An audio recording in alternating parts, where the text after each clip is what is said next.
You are now tuning into Youth Voices Amplified, a podcast production from the Community Enrichment Project, a youth civic engagement nonprofit in Washington, D.C.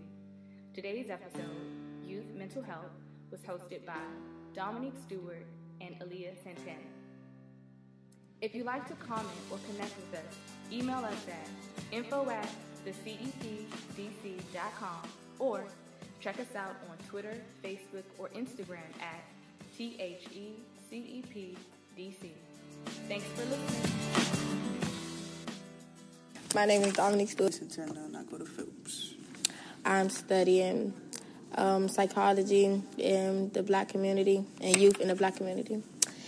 In 2018, it was proven that most mental disorders are reported from the Black community adolescents.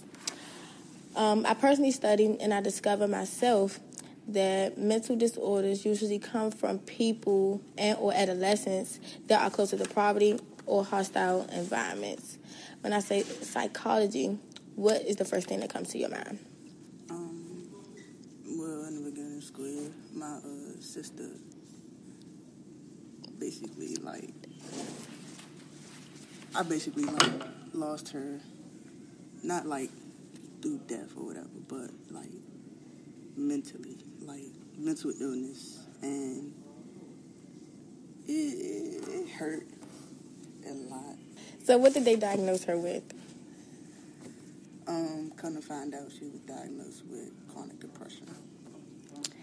Okay, well, from my studies, I also know that there are a couple signs of chronic depression, meaning eating less, being down a lot, not wanting to be around a lot of people, and different things in that way, always sad, melancholy, and things like that. Did you notice any of these changes in her?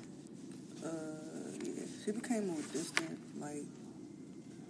in school and stuff. She never wanted to be at lunch like she normally did. She never wanted to be in class. She always chose to be, by herself. She was always, just down about everything.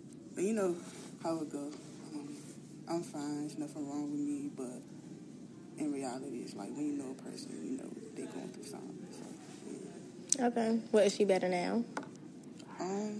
She's working on it. She's slowly recovering. Okay.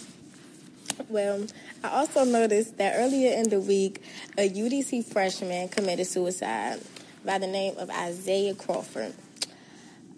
He was a struggling freshman and didn't know his next step, didn't know his next move and what he wanted to do. He also left behind a 1-year-old son.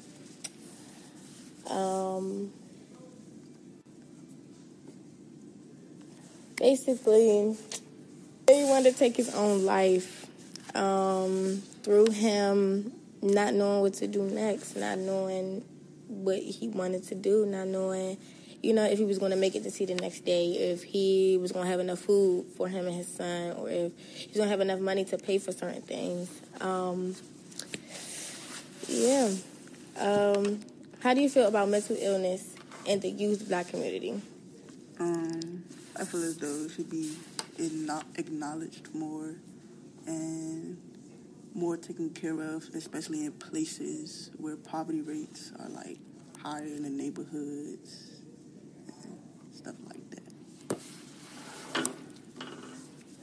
Okay, when you say neighborhoods, meaning in DC, do you mean more savage or more hood, as people would say? Yeah. Okay. I also know that from my own experience that it's not like how we used to be as kids, meaning could play, street football and knowing that you're going to be protected. Right. Rather than now, it's eat or be eaten. Mm-hmm. All in all, people in the Black community need more help and need to be acknowledged more for reasons like this. We are more exposed to it rather than any other race or any other people.